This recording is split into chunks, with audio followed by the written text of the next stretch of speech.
നിയമത്തിൻ്റെ രീതിയിലേക്ക് പോയി കഴിയുമ്പോൾ സ്വാഭാവികമായിട്ടും അതിൻ്റേതായിട്ടുള്ള രീതികളുണ്ടാകും. നമ്മളത് ജയിക്കുകയും ചെയ്യും, കോടതിയിലും ജയിക്കും. എത്ര പേരാണ് ശിക്ഷിക്കപ്പെടുന്നത്? പക്ഷേ ആളെ നമുക്ക് നഷ്ടപ്പെടും.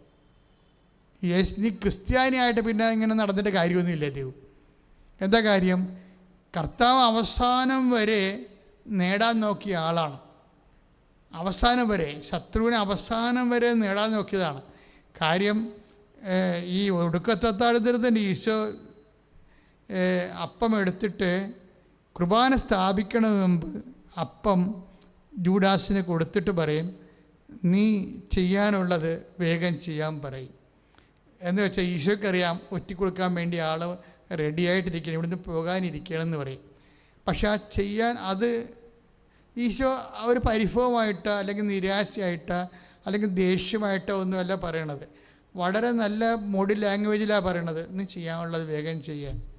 നമ്മളത് വായിക്കണത് കുളമാക്കിയാണെന്നേ ഉള്ളൂ. മോന്തൊക്കെ അർപ്പിച്ചാൽ നമ്മൾ വായിക്കണം, നീ ചെയ്യാനുള്ള വേഗം ചെയ്യാൻ കർത്താവ് പറഞ്ഞത് വളരെ എന്താണെന്ന് വെച്ചാൽ, കർത്താവ് അങ്ങനെ വളരെ നേക്കായിട്ട് പറഞ്ഞിട്ടുണ്ടെങ്കിൽ പത്രോസിന് കാര്യം പിടികിട്ടും. പത്രോസിന് എങ്ങാനും കാര്യം പിടിയിട്ട് പത്രോസ് അവിടെ അടിക്ക് വരാം. അത് കാരണം യൂദാസിനെ രക്ഷിക്കുക എന്ന ഉദ്ദേശത്തിൽ പത്രോസ് വിചാരിച്ചു ഈ പെസഹയ്ക്ക് ആവശ്യമായ എന്തോ വാങ്ങിക്കാൻ വേണ്ടി കാശ് കൊടുക്കുകയാണ്, അനുവാദം കൊടുക്കുകയാണെന്ന്. അപ്പം രക്ഷപ്പെട്ടതാണ്. അത് വെച്ചാൽ അവസാനം വരെ യൂദാസ് നേടാൻ വേണ്ടി നോക്കുകയാണ്. നേടാൻ വേണ്ടി നോക്കിയതുകൊണ്ടാണ് യൂദാസിന് സങ്കടം കയറി ആത്മഹത്യ ചെയ്തത്. ആത്മഹത്യ ചെയ്യേണ്ട കാര്യമില്ല, ഞാൻ വെയിറ്റ് ചെയ്താൽ മതിയായിരുന്നു. അതായത് യൂദാസിനെ സംബന്ധിച്ചിടത്തോളം ഒരു 72 മണിക്കൂർ എൻ്റെ ഒരു മിസ്സിങ്ങാണ് സംഭവിച്ചിരിക്കുന്നത്. 72 മണിക്കൂർ കൂടി അവൻ മരിക്കാതെ നിന്നിരുന്നെങ്കിൽ ഈ തോമാശ്രീയാനെ വിളിച്ചതുപോലെ അവനെ വിളിച്ചേനെ ഈശോ. കാര്യം അത് ഈശോയാണ്. ഈശോക്ക് അങ്ങനെ ചെയ്യാൻ പറ്റത്തുള്ളൂ. അതുകൊണ്ടാണ് ഈശോ എൻ്റെ മക്കളെ ഉടമ്പടി ചെയ്യുമ്പോൾ നിങ്ങൾ ഈ ലെവലിലോട്ട് വരണം. എന്താ പിന്നെ ഒരു കാര്യമുണ്ട്, നിങ്ങൾ ഈശോ നേരത്തെ പറഞ്ഞിട്ടുള്ളൊരു കാര്യമുണ്ട്. എന്താണ്? ഞങ്ങളെ പ്രലോഭനത്തിൽ ഉൾപ്പെടുത്തരുതേ എന്ന് വെച്ചാൽ എന്താ പ്രശ്നം അറിയാമോ? വയ്യാവേലിക്ക് ചെന്ന് വള്ളിക്കെട്ടിനൊക്കെ തലവെച്ച് കൊടുത്താൽ നമ്മുടെ പെടലിയും ഞെട്ടിക്കൊണ്ട് അവർ പോകും. അങ്ങനെ ഒരു സിറ്റുവേഷൻസ് ഉണ്ടാവരുത് എന്നാണ് ഈശോ പറയണത്. അതായത് നമ്മൾക്ക് നമ്മുടെ ജീവിതത്തിൽ എപ്പോഴും പ്രൊട്ടക്ഷൻ വേണം. ഞാൻ എൻ്റെ പ്രവർത്തകരെ എല്ലാവരെയും പ്രൊട്ടക്റ്റ് ചെയ്യും. രാത്രി പ്രാർത്ഥിക്കാൻ 2 മണിക്കൂർ രാത്രി പ്രാർത്ഥിക്കുമ്പോഴൊക്കെ എൻ്റെ റൈറ്റ് ഹാൻഡായിട്ടുള്ള എല്ലാ പ്രവർത്തകരും അവരുടെ കുടുംബങ്ങൾ പ്രൊട്ടക്റ്റ് ചെയ്യും, മാതാവിനെ ഏൽപ്പിക്കും. അപ്പോൾ എന്താ സംഭവം? അതെന്ന് വെച്ചാൽ അവരുടെ ഒന്നാമത്തിൽ അങ്ങനെയോ എത്രയോ വർഷങ്ങളായിട്ട് നിൽക്കുന്നവരുണ്ട്. അങ്ങനെ നിൽക്കുമ്പോൾ അവരുടെ കൃപ പോയിക്കുക. അവരെല്ലായിടത്തും അവരുടെ വീട്ടിൽ വല്ല പ്രശ്നം ഉണ്ടായി വല്ല അടിപിടിയൊക്കെ ഉണ്ടായിക്കഴിഞ്ഞാൽ അവരതിൻ്റെ അകത്ത് നിന്നിട്ട് തലവെച്ച് കൊടുത്താൽ പിന്നെ അവർക്ക് കോടതിയായി, കേസായി, പിന്നെ രോഗമായി, പിന്നെ അസ്വസ്ഥയായി, കൃപ പോയി, പ്രാർത്ഥന പോയി, എല്ലാം പോലെ. അപ്പോൾ ഇത് എല്ലാം ചെയ്യും. പക്ഷേ നമ്മളെപ്പോഴും ഓർക്കേണ്ട ഇതാണ്, ഞങ്ങൾ ദിവസവും പള്ളിയിൽ പോകുന്നുണ്ടല്ലോ, കുർബാന സ്വീകരിക്കുന്നുണ്ടല്ലോ എന്ന് വിചാരിച്ചുകൊണ്ട് നമ്മളെന്തോ വലിയ കാര്യങ്ങളൊക്കെ ചെയ്യുന്നുണ്ടെന്ന് പറഞ്ഞുകൊണ്ട് ധാരണയിലിരിക്കരുത്. മറിച്ച് ദൈവമായിട്ടുള്ള എല്ലാ വിഷയങ്ങൾക്കും ഇതുപോലെ person to person each and every subject ഡീലിൽ നിൽക്കണം. ഡീൽ ഓർ നോട്ട് ഡീലാണ്. അതായത് ഡീലിലാണ് നിൽക്കേണ്ടത് എപ്പോഴും. കർത്താവിൻ്റെ അടുത്ത് കർത്താവിൻ്റെ രീതി അനുസരിച്ച് ഇത്രയും നാളെ ഞാൻ കർത്താവിൻ്റെ കൂടെ നടന്നപ്പോൾ എനിക്ക് മനസ്സിലായത്, നമ്മൾ ചോദിക്കുന്നതാണ് കർത്താവിന് എപ്പോഴും നല്ലത്. തന്നുകൊള്ളും. കർത്താവ് നമ്മുടെ കാര്യങ്ങൾക്ക് അറിയാമല്ലോ. അത് ചില പൊട്ടന്മാരെന്ന് വെച്ചാൽ സീറോ ക്രിസ്ത്യൻസ് ഉണ്ട്. സീറോ ക്രിസ്ത്യൻസ് എന്ന് പറയുന്നത് എന്താണ്? കർത്താവിനെക്കുറിച്ച് ഒരു ഗന്ധമില്ലാത്തവർ. അതാണ് സീറോ ലെവലെന്ന് പറയുന്നതല്ലേ, 0 എന്ന് വെച്ച് കഴിഞ്ഞാൽ കർത്താവിനെക്കുറിച്ചൊരു ഗന്ധവുമില്ലാത്തവർ. പക്ഷെ അങ്ങനെയല്ല ഈ സംഭവം. അതായത് നമ്മൾ എങ്ങനെയൊക്കെ ജീവിച്ചാലും നമുക്ക് ചില സമയത്ത് നമ്മുടെ കയ്യിൽ നിന്ന് വിട്ടുപോയിട്ടുള്ള ഇഷ്യൂസ് ഉണ്ടാകും. പക്ഷേ കയ്യിൽ നിന്ന് വിട്ടുപോയ ഇഷ്യൂസ് ഉണ്ടാകാനല്ല പ്രശ്നം, നമ്മളതിനെ എങ്ങനെയാണ് കൈകാര്യം ചെയ്യുന്നത്, അതാണ് വിഷയം. ഇപ്പം എങ്ങനെയാണ്, ഇപ്പം നിയമത്തിൽ എന്ത് എഴുതിയിരിക്കുന്നു ചോദ്യമില്ലേ? ഒന്ന് സ്തുതിച്ച മക്കളെ. യേശുവേ സ്തോത്രം. ഹല്ലേലൂയ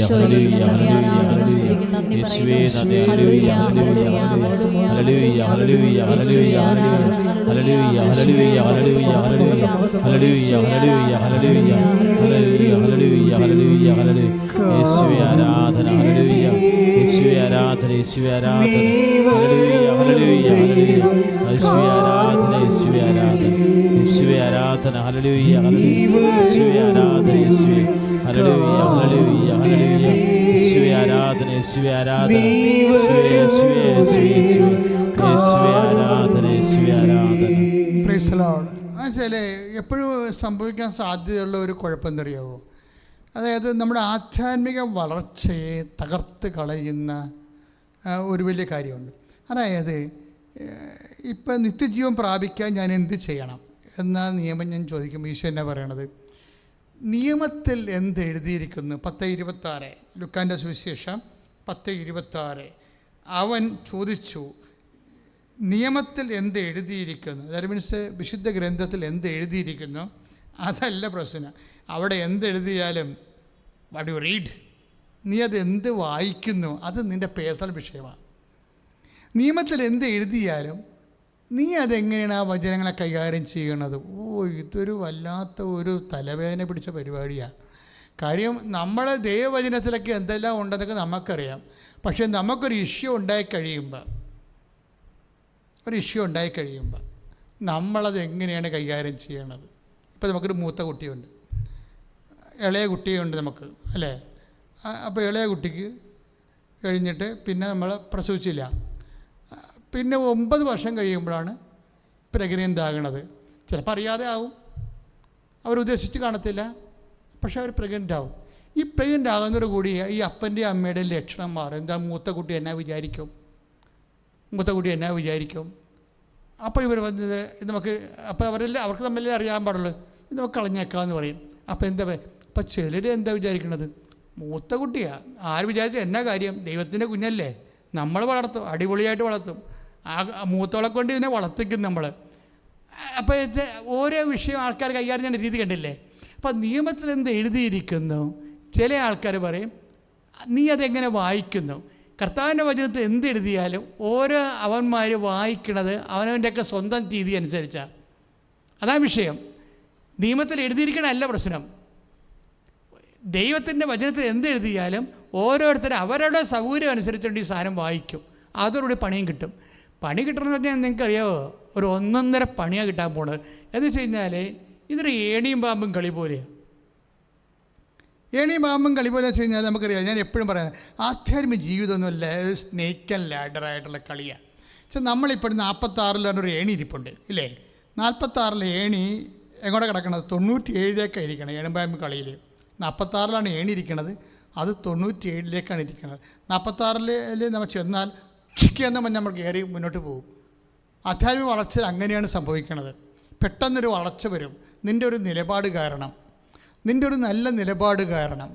എന്നുവെച്ചാൽ നിനക്ക് നേരിട്ട് അവകാശവും ഓഹരിയില്ലാത്ത ഉത്തരവാദിത്വം ഇല്ലാത്തൊരു വ്യക്തിക്ക് വേണ്ടി യേശുവിൻ്റെ നാമത്തിൽ നീ അവർക്ക് ആശുപത്രി കൊണ്ടുപോയോ അല്ലെങ്കിൽ അവർക്ക് സന്ധിപ്പ് കൊടുക്കുകയോ ചെയ്താൽ പെട്ടെന്ന് നിൻ്റെ ഏണി 46 97 കയറും. അപ്പം 97 അപ്പം നമുക്ക് അതനുസരിച്ച് നീ അത് ലിഫ്റ്റിങ് നിനക്ക് കിട്ടും. ലിഫ്റ്റിങ് കിട്ടിക്കഴിഞ്ഞാൽ വരുന്നൊരു വിഷയം, പിന്നെ നമ്മൾ ലിഫ്റ്റിങ് കിട്ടിക്കഴിഞ്ഞാൽ നമ്മൾ സൂക്ഷിക്കണം. കാരണം എന്താണ്? ഇനി ഒന്ന് വീഴാൻ പാടില്ല. ഈ പുള്ളിയില്ലേ, പുള്ളി 97 ഇരിക്കുകയാണ്. അപ്പോൾ ഇനി 3 വീണാൽ 100 വരും. പക്ഷെ 1 വീണാൽ എന്താ പറ്റും? 98 ഇരിക്കുക. അവിടെ പാമ്പ് ഇരിപ്പുണ്ട്.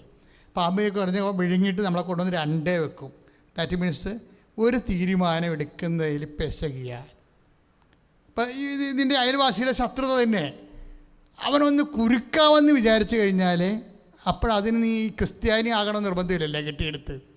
നിൻ്റെ ശത്രുവിനെ കുരുക്കാൻ തീരുമാനിച്ചാൽ അതിന് നീ ക്രിസ്ത്യാനി ആകണമെന്ന് ഒരു നിർബന്ധമില്ല. അജ്ഞാനികൾക്ക് അങ്ങനെ ചെയ്യാൻ പറ്റത്തില്ല. കർത്താവിനെ അറിയാൻ പാടില്ല. ക്രിസ്ത്യാനി എന്ന് പറഞ്ഞാൽ എന്താണ്? യേശുവിനെ ദൈവരഹസ്യങ്ങൾ അറിയാവുന്നവനെന്ന് എൻ്റെ അർത്ഥം.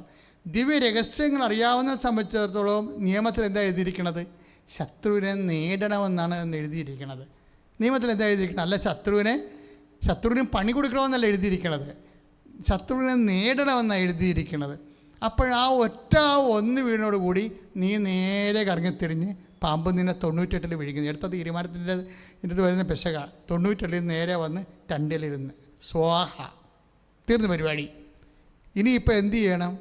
ഇനിയിപ്പം നീ പിടികൊടുത്ത് ദൈവത്തിന്, ഇനിയിപ്പം നീ എളിമപ്പെടണം. കർത്താവ് സാഹചര്യം സമ്മർദ്ദം കൊണ്ടും മനുഷ്യൻ്റെ ഒരു ബലഹീനത കൊണ്ടും മറ്റുള്ളവരുടെ ഉപദേശം കൊണ്ടും, കാര്യം വചനം പറയുന്ന ഏറ്റവും വലിയ സംഭവമാണ് വിജാതിയുടെ ഉപദേശം നീ സ്വീകരിക്കരുതെന്നാണ്.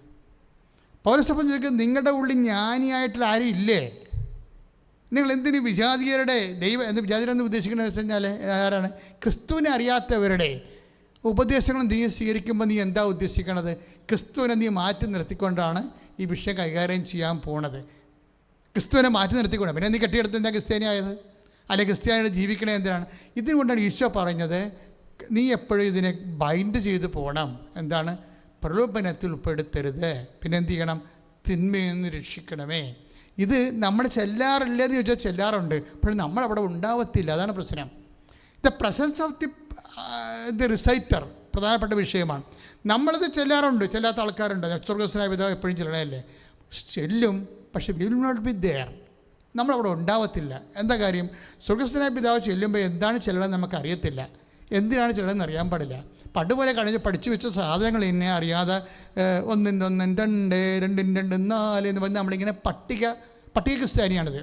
പട്ടിക ജാതി എന്ന് പറയത്തില്ല, അങ്ങനെ പറഞ്ഞാൽ ജയിലിൽ വരെ പോകാൻ സാധ്യതയുണ്ട്. പക്ഷേ പട്ടിക ക്രിസ്ത്യാനിയുണ്ട്. അതെന്ന് വെച്ച് കഴിഞ്ഞാൽ ഈ പട്ടിക പോലെ പ്രാർത്ഥിച്ചിട്ട് അയാൾ അവിടെ ഇല്ല. അതാണ് പ്രശ്നം. അയാൾ പ്രാർത്ഥിക്കുന്നുണ്ട്, he's not present there, he's not knowing about it. എന്നുവെച്ചാൽ എന്താ പ്രാർത്ഥിക്കണത്? ഞങ്ങളെ പ്രലോഭനത്തിൽ ഉൾപ്പെടുത്തരുത്. കാര്യം നീ ഞങ്ങളിൽ നിന്ന് ഇറങ്ങിപ്പോകുന്ന രീതിയിലുള്ള അവസ്ഥകളിൽ, നീ ഞങ്ങളിൽ നിന്ന് ഇറങ്ങിപ്പോകുന്ന ഒരു രീതിയിലുള്ള അവസ്ഥകളിൽ ഞങ്ങളെ കൊണ്ട് എത്തിക്കരുത്. എന്തുകൊണ്ടാണ് അങ്ങനെ എത്തിപ്പോണത്? ദൈവത്തെ അറിയാൻ പാടില്ലാത്തവർ നിങ്ങളുടെ കൂടെ നടക്കുന്നതുകൊണ്ടാണ്. നമ്മളെപ്പോഴും നമ്മുടെ കോളേജിലായാലും ശരി, നിങ്ങളുടെ ആശുപത്രിയിലായാലും ശരി, സ്കൂളിലായാലും ശരി, നിങ്ങളുടെ കൂട്ടുകാരാണെന്ന് നോക്കണം. ചിലപ്പോൾ 2-3 ആഘോഷം കഴിഞ്ഞിട്ട് ഒരു കുഴപ്പമില്ലാതെ ഈ കഴുകൻ ഉള്ള ശവം മുഴുവൻ തിന്നിട്ട് പൗഡർ ഇട്ട് കുളിച്ച് നടക്കുന്ന കഴുകന്മാരില്ലേ, അതുപോലെയുള്ള വ്യക്തിയായിരിക്കും നിൻ്റെ കൂട്ട്. അതോടുകൂടി അവൾ പറയണതെല്ലാം നിനക്ക് വേദപ്രമാണമായിട്ട് ക്രമേണ നീ കർത്താവിൽ നകന്നു പോകും. എന്താ കാര്യം? നിൻ്റെ കൂടെയുള്ളത് ദൈവവചനത്തിന് വിരുദ്ധമായിട്ട് ജീവിക്കുന്ന പൈശാചിക സാന്നിധ്യമുള്ള സാക്ഷ്യത്തിൻ്റെ ആളാണ്. അതുകൊണ്ട് നീ ആരുടെ കൂടെ സഞ്ചരിക്കുന്നത്, ആരാണ് നിൻ്റെ കൂട്ടെന്ന് നീ മനസ്സിലാക്കണം. ഒരു കാര്യമുള്ളത് നീ മനസ്സിലാക്കേണ്ടത്, ഏത് കൂട്ട് എങ്ങനെ ഉണ്ടാക്കിയാലും. ഞാൻ ഇടക്കിടക്ക് സിമിത്തേരി പോണ ആളാണ്. ഇടവക ഇരിക്കുമ്പോഴൊക്കെ രാത്രി 1 മണിക്കൊക്കെ സിമിത്തേരി പോകും, നിലാവുള്ള ദിവസം. കാര്യം സിമിത്തേരി പോലെ ഒരു സർവകലാശാല വേറെ നമ്മുടെ ജീവിതത്തിൽ ഈ ഭൂമിയിലില്ല. ഒരു ധ്യാനകേന്ദ്രമാണ് സിമിത്തേരി എന്ന് പറയുന്നത്. നമുക്ക് അവിടെ ചെല്ലുമ്പോൾ എല്ലാം മനസ്സിലാകും. നമ്മുടെ ടെൻഷൻ എല്ലാം മാറും. നമ്മുടെ എന്തെങ്കിലും മത്സരങ്ങളുണ്ടെങ്കിൽ അത് മാറും. ആവശ്യമില്ലാത്ത കാര്യങ്ങൾക്ക് ഓവർ വ്യഗ്രത ഉണ്ടെങ്കിൽ മാറും. കാര്യം എന്ത് വ്യഗ്രത എടുത്തെടുത്താലും അവസാനം ഇവിടെ വന്ന് വീഴും. എന്താ വ്യത്യാസം വരണത്? ഒരു 5-10 റീത്ത് കൂടുതൽ കിട്ടും, അത്രയേ ഉള്ളൂ. മനുഷ്യർ തമ്മിലുള്ള വ്യത്യാസം എന്താണെന്ന് ചോദിച്ചു കഴിഞ്ഞാൽ, ഒരു 10 റീത്ത് നീ കുറച്ച് ആൾക്കാരുമായിട്ട് ബന്ധമുള്ളതാണെങ്കിൽ ഈ റീത്ത് തന്നവന്മാർക്കൊന്നും നിന്നോട് അത്ര താല്പര്യമൊന്നുമില്ല. പക്ഷേ റീത്ത് എണ്ണണ ആൾക്കാരുണ്ടല്ലോ വീട്ടിലേ, റീത്ത് എണ്ണി നോക്കൂ, ഏതെല്ലാം പേര് റീത്ത് വെച്ചിട്ടുണ്ടെന്ന് നോക്കൂ. അതുകൊണ്ട് അങ്ങനെയുള്ള ആൾക്കാരുടെ വായിൽ പുട്ടടിക്കാൻ വേണ്ടിയാണ് റീത്ത് കൊണ്ടുവന്ന് വെക്കണത്. എല്ലാവരും അല്ല, കുറേ ആൾക്കാർ. എന്നിട്ട് റീത്തിന് എന്താ സംഭവിക്കുന്നത്? നമ്മൾ കുഴിയാഴ്ചക്ക് വേണ്ടി ഞങ്ങൾ ഓഫീസ് അനതാ ചെല്ലാൻ വേണ്ടി ചെല്ലുമ്പോൾ ഞാൻ പറയും, കപ്പനെ അത് അഴുകിയില്ല, പൂവൊക്കെ അഴുകിയില്ല, എടുത്തുകൊണ്ട് തെമ്മാടിക്കുഴി കളയെന്ന് പറയും. അത്രയേ ഉള്ളൂ സാധനം. നീ വലിയ ആനക്കാരെ കൊണ്ടുനടന്ന ബന്ധങ്ങളൊക്കെ തെമ്മാടിക്കുഴിയായിട്ട് പാഴ്സലായിട്ട് പോണത് കാണാൻ പറ്റും. ഇതെല്ലാം നീ ദൈവത്തെ മറന്നുണ്ടാക്കിയ മുതലാണ്. ഇത്തരം മുതലും കൊണ്ട് നടക്കുമ്പോഴേ കർത്താവിനെ മിസ് ചെയ്യാൻ സാധ്യതയുണ്ട്. സ്തുതിക്കട്ടെ, ഹല്ലേലൂയ ഹല്ലേലൂയ ഹല്ലേലൂയ ഹല്ലേലൂയ. കരങ്ങൾ ഉയർത്തിക്കൊണ്ട് സ്തുതിക്കട്ടെ. ഹല്ലേലൂയ ഹല്ലേലൂയ. ഈശോയേ, അങ്ങ് വലിയ ബോധ്യങ്ങൾ നൽകി ഞങ്ങളെ ആശീർവദിക്കുന്നതിനെന്ന് പറയുന്നു. കർത്താവേ, ഞങ്ങളുടെ ജീവിതത്തിലെ പ്രകാരം ദൈവത്തോട് പ്രതിബദ്ധത പുലർത്തി പ്രകാരം ദൈവത്തോട് ചേർന്ന് ജീവിക്കണമെന്ന് ബോധ്യം നൽകുന്നത് പറയുന്നു. ഈശോയെ ആരാധന. എന്നെന്നും എന്നുള്ളിൽ ദൈവസ്നേഹത്തോടെ പാടാം. സ്നേഹത്തിൻ ആരാധന. എന്നുള്ളിൽ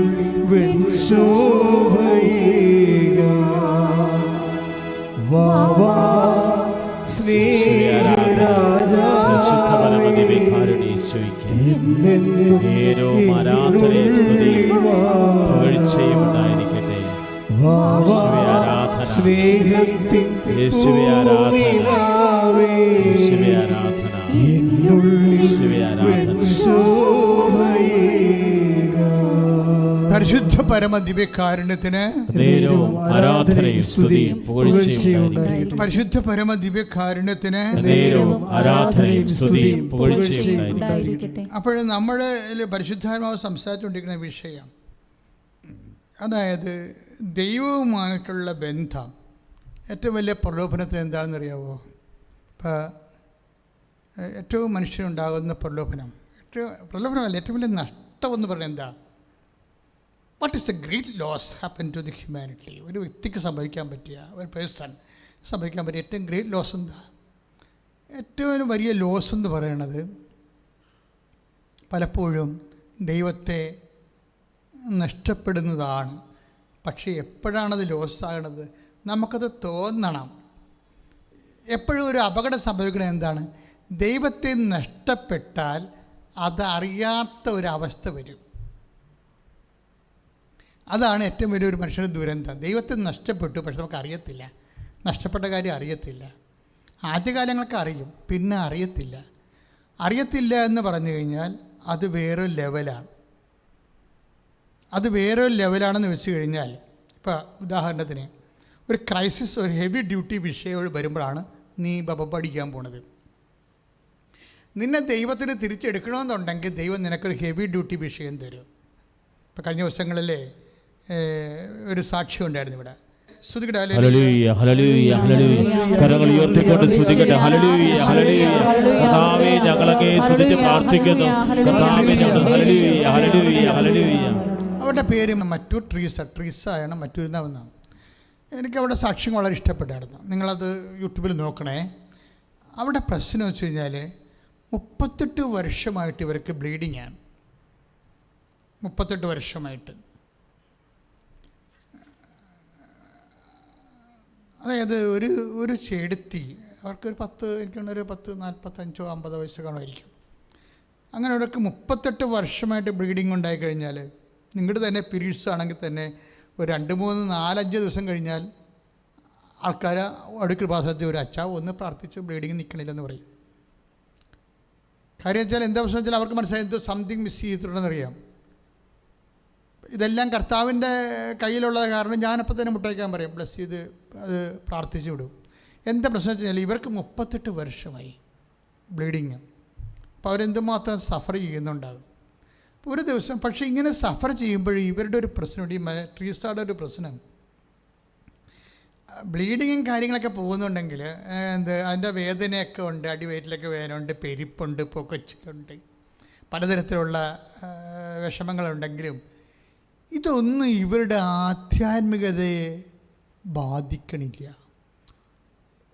ഈ മാസം കേട്ട ഏറ്റവും നല്ല സാക്ഷ്യങ്ങളൊന്നാണ്. കാര്യം നിങ്ങൾക്കറിയാമല്ലോ, അതായത് അടിവയറ്റ് വേദനയും ചുരിച്ചിലും പുകച്ചിലും ഒക്കെ ഉണ്ടെങ്കിലും ഇതൊന്നും ഇവരുടെ പ്രാർത്ഥനാ ജീവിതത്തെ ബാധിക്കണില്ല. കാര്യം എന്താണ്? ഇവർ ഡെയിലി കമ്മ്യൂണിക്കൻ്റാണ്. അതായത് എല്ലാ ദിവസവും ദേവാലയത്തിൽ പോകും. അപ്പോൾ അവർ സാക്ഷ്യം പറയണേ, ഇടയ്ക്ക് എനിക്ക് വേദന, അടിവയറ്റിങ്ങനെ ചുഴന്ന് കുത്തണ കറക്കിത്തിരിക്കണ വേദന വരും. അപ്പോഴും ഞാൻ പതുക്കെ നടന്ന് കർത്താവിൻ്റെ അടുത്ത് പോകും. അത് കേൾക്കണം ആ സാക്ഷ്യം. എന്താ പ്രശ്നം വെച്ച് കഴിഞ്ഞാൽ ഞാനോർത്ത് ദൈവമേ, ഒരു കാര്യം സത്യം കേട്ടോ, അതായത് നമ്മുടെ ചില ചേച്ചിമാരൊക്കെ സ്വർഗത്തിലെത്തുമ്പോൾ അല്പോസാമ സ്തുതി പറയും. കാര്യം അതൊക്കെ മേലെയാണ് ചില ആൾക്കാർ ചെയ്തുകൊണ്ടിരിക്കുന്നത്. വിശ്വാസത്തിൻ്റെ വഴികളിൽ വീരരക്തസാക്ഷികളായ വ്യക്തികൾ കേരള സഭയുടെ ആസ്തിയാണ്. അതല്ലേ ഇപ്പോൾ സഭയിൽ ഇത്തിരി ഇഷ്യൂസൊക്കെ ഉണ്ടായിട്ടും സഭ ഇങ്ങനെ അടിച്ചു പിടിച്ചിരിക്കുന്ന കാര്യം എന്താണ്? ഇങ്ങനെ കുറേ കുടുംബക്കാരുണ്ട് വീട്ടിൽ, ദൈവമേ സഭയെന്നും പറഞ്ഞ് ജീവിക്കുന്നവർ. അവരുടെ ജീവിതത്തിലുണ്ടാകുന്ന ദുഃഖങ്ങളും ദുരിതങ്ങളുമാണ് സഭയുടെ വിശുദ്ധിക്ക് വേണ്ടി ഒരു കാഴ്ച വെക്കുന്നത്. എന്താ കാര്യം എന്നറിയാവോ? ഈ ഒന്ന് സ്തുതിച്ച മക്കളെ, സ്തുതിക്കട്ടെ. ഹല്ലേലൂയ ഹല്ലേലൂയ ഹല്ലേലൂയ. കരങ്ങൾ ഉയർത്തിക്കൊണ്ട് സ്തുതിക്കുന്നു. ഹല്ലേലൂയ. കർത്താവേ, തിരുസഭയെ സമർപ്പിച്ചുകൊണ്ട് പ്രാർത്ഥിക്കുന്നു. കർത്താവേ, സഭയ്ക്ക് വേണ്ടി ജീവിക്കുന്നവരെ സമർപ്പിച്ച് പ്രാർത്ഥിക്കുന്നു. ഈശോയെ ആരാധന. ഹല്ലേലൂയ ഹല്ലേലൂയ ഹല്ലേലൂയ ഹല്ലേലൂയ. യേശുവേ ആരാധന, യേശുവേ ആരാധന. Hallelujah hallelujah. യേശുവേ ആരാധന. കർത്താവേ സ്പർശിക്കുന്നു. കർത്താവേ യേശുവേ ആരാധന. യേശുവേ ആരാധന. ഹല്ലേലൂയ ഹല്ലേലൂയ ഹല്ലേലൂയ. യേശുവേ ആരാധന. സ്നേഹരാജാവേ യേശുവേ ആരാധന. യേശുവേ ആരാധന. പരിശുദ്ധ പരമ ദിവ്യകാരുണ്യത്തിന് ആരാധനയും സ്തുതിയും പുകഴ്ചയും ഉണ്ടായിരിക്കട്ടെ. അതായത് കൊളോസിയ ലേഖനം 1:24 ഒരു അടിപൊളി വചനമുണ്ട്. എന്ത് പറയണത്? ഒന്ന് ഏറ്റു പറഞ്ഞ്, നിങ്ങളെ പ്രതിയുള്ള പീഡകളിൽ ഞാൻ സന്തോഷിക്കുന്നു. സഭയാകുന്ന തന്റെ ശരീരത്തെ പ്രതി ക്രിസ്തുവിന് സഹിക്കേണ്ടി വന്ന പീഡകളുടെ കുറവ് എന്റെ ശരീരത്തിൽ ഞാൻ നികർത്തുന്നു. അപ്പോൾ ഓരോരുത്തരുടെ വേദനയില്ലേ, ഓരോരുത്തർക്കും ഉണ്ടാകുന്ന ഓരോ തരത്തിലെ ശാരീരിക വേദനകളെല്ലാം എന്തിനു വേണ്ടിയാണ് പൗലോസ് പറഞ്ഞിരിക്കുന്നത്? വിശുദ്ധ പൗലോസ് സഭയാകുന്ന ശരീരത്തെ പ്രതി യേശുക്രിസ്തു സഹിച്ച പീഡകളുടെ കുറവ്. സഭയാകുന്ന ശരീരം എന്ന് പറയുമ്പോൾ സഭയ്ക്ക് നമുക്കറിയാമല്ലോ, ഈശോയ്ക്ക് 2 ശരീരമുണ്ട്. ഒന്ന് മൗലിക ശരീരം, ഈശോ തന്നെയാണ് മൗലിക ശരീരം, സഭയുടെ ശിരസ് അല്ലേ. നമ്മുടെ സഭ നമ്മളെന്താണ്? ഭൗതിക ശരീരം, ബോഡി. നമ്മളെ ബോഡിയും കർത്താവ് നമ്മുടെ ശിരസ്സും അല്ലേ. അപ്പോൾ ഈ സഭയാകുന്ന ശരീരത്തെ പ്രതി ക്രിസ്തുവിനുണ്ടാകുന്ന ക്രിസ്തുവിന് സഹിക്കേണ്ടി വന്ന പീഡകളുടെ കുറവ്. അപ്പോൾ പീഡകൾക്ക് കുറവ് എങ്ങനെ ഉണ്ടാകണത്? സഭയാകുന്ന ശരീരമെന്ന് പറയണത് കാലത്തിനൊപ്പം സഞ്ചരിച്ചുകൊണ്ടിരിക്കുകയാണ്. You got the point. മനസ്സിലായില്ലേ? ഈ സഭയാകുന്ന ശരീരത്തിനെ പ്രതി സഭയാകുന്ന ശരീരം ഇപ്പോൾ 2022 കൊല്ലം കൊണ്ട് സഞ്ചരിച്ചു കഴിഞ്ഞു. ഇനിയും ആയിരക്കണക്കിന് കൊല്ലം സഭയാകുന്ന ശരീരം സഞ്ചരിച്ചുകൊണ്ടേയിരിക്കും. ഈ സഭയാകുന്ന ശരീരത്തിന് പ്രതി യേശുക്രിസ്തു അനുഭവിച്ച പീഡകളുടെ കുറവ് ആരാണ് അനുഭവിക്കേണ്ടത്? വിശ്വാസികളാണെന്നാണ് പറയണത്. അതാണ് സംഭവം. ഈ മറ്റു ട്രീസായൊക്കെയുടെ സാക്ഷ്യങ്ങൾ കേട്ടപ്പോൾ ഞാൻ പെട്ടെന്ന് ചിന്തിച്ച ഇതാണ്, മറ്റു ട്രീസ അതായത് അവർക്കിങ്ങനെ ബ്ലീഡിങ് ഇങ്ങനെ ധാരയായിട്ട് നിൽക്കുമ്പോഴും ധാര തന്നെ ഇല്ല. ഒരിക്കലും ഇവരിങ്ങനെ താടി മേശയിലിങ്ങനെ വെച്ചുകൊണ്ട് അച്ഛൻ്റെ ഈ ധ്യാനം കൂടിക്കൊണ്ടിരിക്കുകയാണ്. ഈ ധ്യാനം ചൊവ്വാഴ്ച ധ്യാനം കൂടിക്കൊണ്ടിരിക്കുകയാണ്. ഇപ്പം ഞാനോർക്കും ഈ മനുഷ്യന്മാർ അതായത് ആദ്യ ചൊവ്വാഴ്ച ധ്യാനം ഇവർ കൂടണം. ഈ ബ്ലീഡിങ് ഉള്ള രോഗി എങ്ങനെ കൂടണത്? അവർ മേശയുടെ അരികെ മുട്ടയിൽ നിന്നിട്ട് മൊബൈൽ ഓൺ ചെയ്ത് വെച്ചിട്ട് കൈ പരിശുദ്ധ കുർബാന നിൽക്കുന്ന പോലെ കൈ കുപ്പിക്കൊണ്ടാണ് ഈ മറ്റു ട്രീസ ഈ ധ്യാനം കൂടിക്കൊണ്ടിരിക്കുമ്പോൾ പെട്ടെന്ന് എനിക്കൊരു മെസ്സേജ്. എന്താ കാരണത്? 38 കൊല്ലമായിട്ട് രോഗമുണ്ടായിരുന്ന ഒരു സ്ത്രീയെ കർത്താവ് കാണിക്കുന്നുണ്ട്. അപ്പോൾ ഈശോ ഇവിടെ ഇരിക്കണം, ഞാൻ ഇവിടെ ഇരിക്കണം, എൻ്റെ പുറകിൽ അമ്മ നിൽക്കണം. ഇവർ ട്രീസ എവിടെയോ, അവരെവിടെയാണ് മറ്റൂര്, അതെവിടെ നിൽക്കണത്? എവിടെയാ അത്? അങ്കമാലിയ. അവിടെയാ. അപ്പോൾ അവിടെ അവർ അവരുടെ വീട്ടിൽ നിന്ന് പ്രാർത്ഥിക്കുകയും അവരിപ്പോൾ അങ്കമാലിയല്ല അമേരിക്കയിലായാലും യേശുവിനെ സംബന്ധിച്ചിടത്തോളം എവിടെയാണ്? അരികിൽ തന്നെയാണ്. അവർ പ്രാർത്ഥിക്കുമ്പോൾ ഈശോ പറയണ കണ്ട, അവൾ ബ്ലീഡിങ് ആയിട്ട് പോലും മുട്ട എന്ന് പ്രാർത്ഥിക്കുകയും എന്നിട്ട് എനിക്ക് മെസ്സേജ് തരും, അവളെ ഞാൻ ഹീലാക്കിയിട്ടുണ്ട്, അത് അവളോട് പറയാൻ പറയും. അവളെ ഞാൻ ഹീലാക്കിയിട്ടുണ്ട്, അവളോട് പറയാൻ പറയും. അപ്പോൾ എനിക്ക് ട്രീസായുടെ ഫിഗർ കിട്ടും. ഞാൻ പറഞ്ഞു ഇങ്ങനെ വയറ്റിൽ നിന്ന് ഒരു കല്ല് പോലൊരു സാധനം വരണ, വയറ്റിൽ നിന്ന് കല്ല് പോലൊരു സാധനം വരുന്നു, അതിൻ്റെ വേദന പുകച്ചിരി ഭയങ്കരമായിട്ട് അനുഭവിക്കുന്നു, എന്നിട്ട് അത് ചുങ്ങിപ്പോകുന്നു, എന്നിട്ട് ആ വേദന അത് പൂർണ്ണ ഒരു തൊലി ഇങ്ങനെ മാറ്റിയിട്ട് ആ കല്ല് മാറ്റുന്നതായിട്ട് ഈശോ കാണിച്ചു. അപ്പോൾ ഞാൻ പറഞ്ഞു അത് ഓപ്പറേഷൻ വേണ്ടി വരും, അതിന് ആ വ്യക്തി ഓപ്പറേഷൻ വിധേയമായിട്ട് ഇതിൽ നിന്ന് പൂർണ്ണമായിട്ട് റിലീവ്ഡ് ആകാൻ പറയും. അപ്പോഴും മനസ്സിലായപ്പോൾ അവർക്ക് മനസ്സിലായി. അവരിങ്ങനെ താടിയൊക്കെ മേശപ്പുറത്ത് വെച്ചിട്ട് ഈ പ്രസംഗം കേട്ടോണ്ട് ധ്യാനം കേട്ടോണ്ട് ഭക്തിയോടെ ഇരിക്കണം. അപ്പോഴാണ് അവളുടെ കാര്യം ഈശോ പറയണത്. അവളുടെ കാര്യം ഈശോ പറയണത് എന്താ പറയണത്? അവളുടെ വയറ്റിൽ നിന്നൊരു കല്ല് പോലൊരു സാധനം വരുന്ന വെച്ചപ്പോൾ 2 ദിവസത്തിന് മുമ്പ് ഈ സാധനം വന്നു.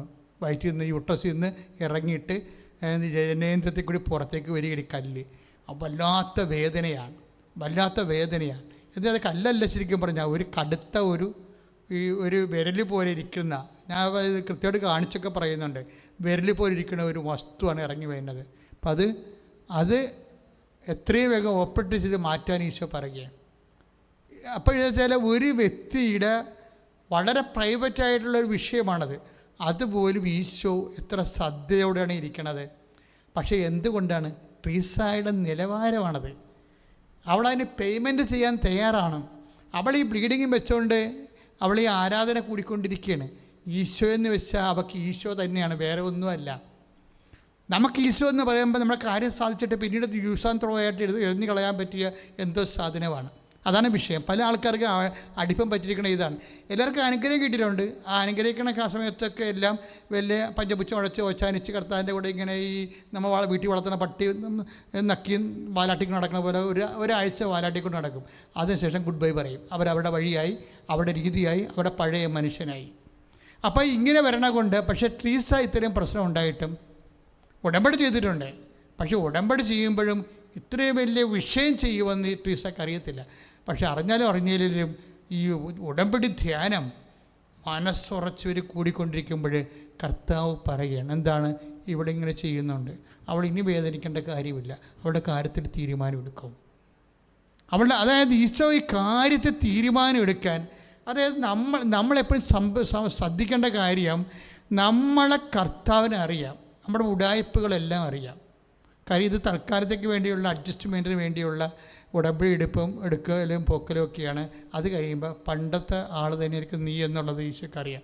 ഇനി ഉടമ്പടി എടുത്താൽ തന്നെ നീ വന്ന് സാക്ഷ്യം പറയാൻ തയ്യാറാകത്തില്ലെന്നും കർത്താവിന് അറിയാം. അതുകൊണ്ടാണ് ചില ആൾക്കാരുടെ ഉടമ്പടി താമസിക്കാൻ കാരണം. നിങ്ങളുടെ കയ്യിരിപ്പ് കൊണ്ടാണ്, വേറെ പ്രശ്നങ്ങളൊന്നുമില്ല. മറിച്ച് മര്യാദയ്ക്ക് കർത്താവിലേക്ക് ഈ വിഷയം കൊണ്ടുവന്ന് ഈശോയ്ക്ക് വേണ്ടി ജീവിച്ച് ഈശോയാണ് എല്ലാത്തിനേക്കാൾ വലുതെന്ന് വിചാരിച്ചുകൊണ്ട് നമ്മളെങ്ങനെ ഈശോയെ കാണുന്നു, അതാണ് വിഷയം. ഇപ്പം അന്ധന് കാഴ്ച കൊടുത്തപ്പോൾ കർത്താവ് കണ്ണ് തുറന്നപ്പോൾ നീ എന്ത് കാണുന്നു എന്ന് ചോദിച്ചു. അപ്പോൾ അയാൾ പറഞ്ഞു, മനുഷ്യരെ കാണുന്നുണ്ട്, പക്ഷേ മരങ്ങളെപ്പോലെയൊക്കെ ഇരിക്കണമെന്ന് പറഞ്ഞു. അപ്പോൾ വീണ്ടും കർത്താവ് അവൻ്റെ കാഴ്ച കൊടുത്ത് പിന്നെയും കണ്ണി തൊട്ട് പ്രാർത്ഥിച്ചുകൊണ്ട് ഇപ്പം എന്ത് കാണും? ഇപ്പം മനുഷ്യരെപ്പോയി കാണുന്നുണ്ട്. അപ്പോൾ മനുഷ്യർ രണ്ട് കാഴ്ച ഉണ്ടാവും. ശരി, ഇപ്പം രണ്ട് കാഴ്ച ഉണ്ടാവും. എന്നുവെച്ചാൽ ദൈവത്തിനെ അറിഞ്ഞതിന് ശേഷം ആദ്യം അറിയുമ്പോൾ ഉണ്ടാകുന്നൊരു അനുഭവം, പിന്നെ പൂർണ്ണമായി അറിയുമ്പോൾ ഉണ്ടാകുന്ന അനുഭവം. ഇപ്പോൾ ദൈവത്തിൽ നമ്മൾ വളർന്ന് വരികയാണ്. ഇപ്പം മറ്റു ട്രീസയുടെ വിഷയം എന്താണ്? അവർക്ക് കപ്പാസിറ്റിയാണ്. കപ്പാസിറ്റി കാരണം ക്ലെയിമുണ്ട്. കപ്പാസിറ്റി ഉണ്ടാകുമ്പോൾ എന്ത് പറ്റും? അവർ ദൈവത്തിൻ്റെ മകളാണ്. അവളുടെ കയ്യിൽ നിന്ന് ഒത്തിരിയേറെ ചിലവഴിച്ചിട്ടുണ്ട്. ഒത്തിരിയേറെ കർത്താവിന് വേണ്ടി വിശ്വാസം, കുറച്ച് കൂടിയ വിശ്വാസമാണ്. വെച്ചാൽ നമ്മുടെ വിശ്വാസം മെയിൻ്റനൻസ് ഇല്ലാത്ത വിശ്വാസമാണ് നമ്മുടേത്, ഇല്ലേ? ഇപ്പം ഞാൻ കടലിൽ വെഞ്ചരിക്കാനൊക്കെ പോകുമ്പോൾ ചില ആൾക്കാർ കടലിൽ ആങ്കറിട്ടിരിക്കണ വള്ളത്തെ തന്നെ കൊണ്ടുപോകും. അത് വെഞ്ചരിക്കാൻ പറയും. അപ്പോൾ ഞാൻ വെഞ്ചരിച്ച് കഴിയുമ്പോൾ ഇവരെന്നെ പറയും, അച്ഛാ ഇത് കയറ്റാനിട്ടിരിക്കുകയാണെന്ന്. ഞാൻ ഇവിടെ ഇതിന് മുരിങ്ങ പിടിച്ചിരിക്കുകയാണെന്ന്. കുറേ നാൾ കായലിൽ കിടന്ന് കഴിയുമ്പോൾ മുരിങ്ങയെന്നും പറഞ്ഞൊരു തരം പുഴുവുണ്ട്, കക്കായൊക്കെ പിടിച്ചിരിക്കും. അത് വള്ളത്തിന് ദൂരം ഉണ്ടാക്കും. അപ്പോൾ അതുപോലെ തന്നെയായിരിക്കും നമ്മുടെ ആധ്യാത്മിക ജീവിതം മുരിങ്ങ പിടിച്ചതായിരിക്കും. അത് പറിച്ചു കഴിയുമ്പോൾ ഒരു ദൂരം ഉണ്ടാവും. ഇതാണ് വിഷയം വേണ്ടത്. അതല്ലാതെ എപ്പോഴും മെയിൻറ്റെയിൻ ചെയ്ത് പോകുകയാണെങ്കിൽ പ്രശ്നമൊന്നുമില്ല. ഒരു ഇഷ്യൂ ഉണ്ടാകുമ്പോൾ നമ്മൾ ദൈവത്തിലേക്ക് വരുന്നു, അല്ലെങ്കിൽ നമ്മൾ നമ്മുടെ രീതിയിൽ പോകുന്നു. അതായത് നമുക്കൊരിക്കലും ഇങ്ങനെ പാർട്ട് ടൈം ക്രിസ്ത്യൻസായിട്ട് പോകാൻ പറ്റത്തില്ല. ആധ്യാത്മിക ജീവിതത്തിൽ ഷിഫ്റ്റുമില്ല. ഉച്ചവരെ ഒരു ബാച്ച്, ഉച്ച കഴിയുമ്പോൾ വേറൊരു ബാച്ച്, അങ്ങനെ ഒന്നുമില്ല. അതായത് ഇതെല്ലാം ദൈവത്തിലുള്ള ഒരു നിലപാട്, ഒരു നയം, ഒരു സമീപനം. ഒന്ന് പ്രാർത്ഥിക്കുക. കർത്താവ് ദൈവമേ, സത്യസന്ധമായി അങ്ങയുടെ കൂടെ എല്ലാ അർത്ഥത്തിലും സഞ്ചരിക്കുവാനും സഹവസിക്കാനും ചിന്തിക്കാനും പ്രാർത്ഥിക്കാനും സാക്ഷ്യം നൽകാനും എന്നെ അഭിഷേകം ചെയ്യണം. ശ്രുതിക്കട്ടെ.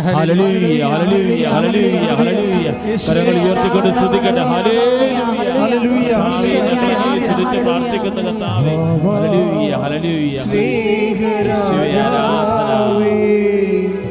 ഞങ്ങൾ അങ്ങേ സ്തുതിക്കുന്നു.